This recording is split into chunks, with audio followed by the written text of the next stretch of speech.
retención ejercida por dos superficies que están totalmente en contacto. Lo podemos definir también como la evaluación de la dificultad que hace que una superficie y un material se deslicen. O sea, por ejemplo, de este lado podemos ver que yo tengo una lija. Esta lija pues es áspera y pues obviamente pues no se desliza con tanta facilidad y con tanta fluidez. Y aquí tengo un cachito de goma. Entonces, si nosotros pusiéramos en movimiento el cachito de goma sobre nuestra lija, esta no se está moviendo con tanta facilidad. Si se dan cuenta, está como frenada. ¿Por qué? Porque el coeficiente de fricción es muy alto. Eso quiere decir que la fuerza de deslizamiento entre estas es muy pequeña, no hay tanta facilidad de moverse. Bueno, esto sería todo de mi parte. Les dejo continuar con mis compañeros, que también tienen cosas muy importantes y muy interesantes que decir. Hola compañeros, nosotros somos el equipo 8, conformado por Diego, Sol, Alberto y Emiliano.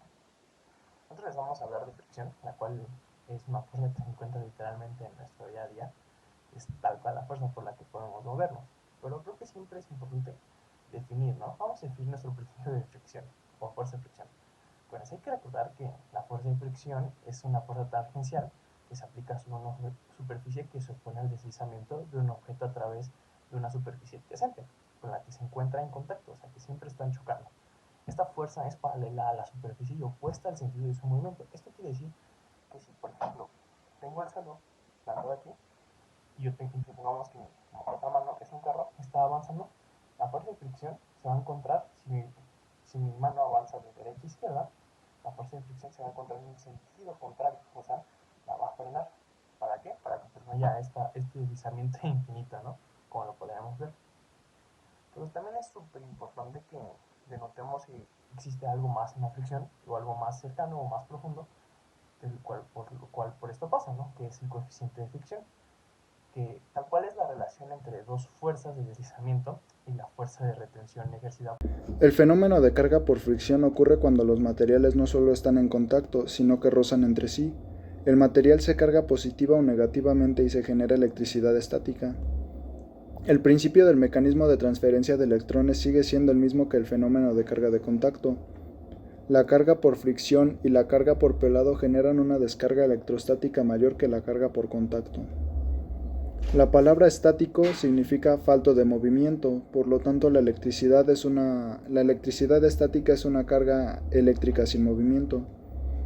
Partiendo de esta base, la electricidad estática es conocida también como energía estática, un fenómeno de acumulación de exceso de carga eléctrica que se produce cuando las cargas eléctricas de ciertos átomos se descompensan y dejan de ser neutras, el cual es su estado habitual.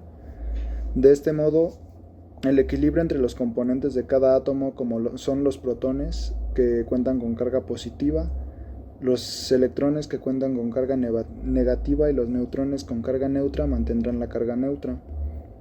Pero si por ejemplo frotamos dos objetos entre sí, se produce un desequilibrio que da lugar a un intercambio de electrones entre los átomos. Estos átomos pasarán a tener una carga negativa, mientras que los pierden obtendrán una carga positiva, y será en este momento en el que se da la electricidad estática que se genera por fricción. Bien, ahora hablaremos del concepto del rozamiento de un sólido y un fluido, o mejor, denominado fricción aerodinámica.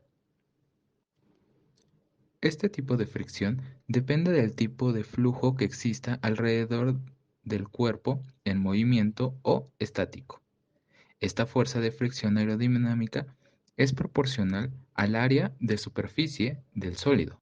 Por lo tanto, un cuerpo de mayor área experimenta un arrastre de fricción mayor.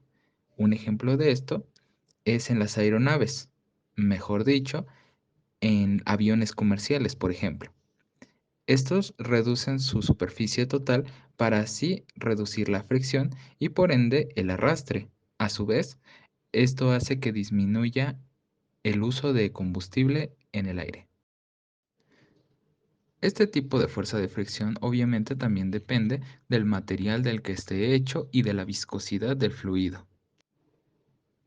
Agregado a esto, también un determinante es la geometría del objeto. Agregado a esto, también un determinante es la geometría del objeto. Mencionando esto, podemos hacer apertura a una ley la cual observa el comportamiento de un cuerpo esférico a través de un fluido. Esta ley es denominada la ley de Stokes. Esta ley tiene muchas aplicaciones, tanto teóricas como físicas, en la práctica de objetos de medición como lo son los viscosímetros, los cuales utilizan un objeto en caída libre y teóricamente ayuda también para el concepto del movimiento de organismos microscópicos a través de un fluido. Bueno, y para terminar les voy a explicar qué pasaría si en algún momento nos despertáramos y nos diéramos cuenta que por alguna extraña razón la fricción no existe. Que bueno, sería imposible, pero ¿qué pasaría? En un caso hipotético.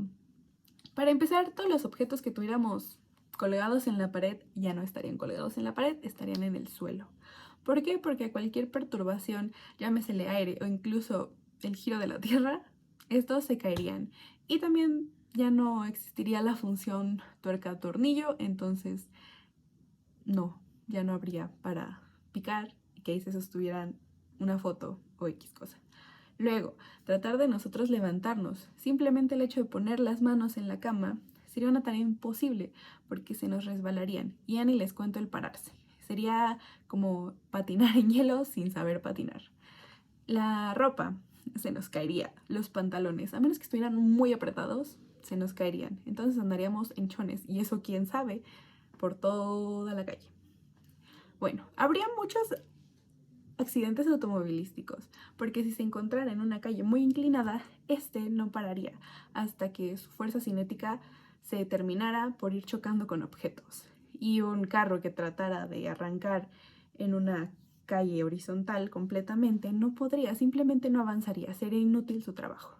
Bueno, y en las maquinarias, ¿qué sucedería? Bueno, para empezar, quién sabe si siguieran en forma como tal, porque como les dije ya no existiría la función tornillo-tuerca, entonces quién sabe si sigan armadas, pero si por alguna extraña razón la bomba que alimenta el movimiento de las maquinarias siguiera funcionando, provocaría una gran presión en los tubos o por donde vaya a pasar la energía que tenga que pasar, ya sea, no sé, agua caliente, aire, lo que sea, porque justamente no podría ir avanzando porque no hay fricción. Entonces causaría una presión tan grande que en casos muy extremos y que es lo más probable que pase, explote. Entonces sí, básicamente debemos estar agradecidos de que vivimos en un universo con fricción. Y bueno, sin más que decir, esto es todo por parte del equipo 8. Muchas gracias por su atención. Adiós.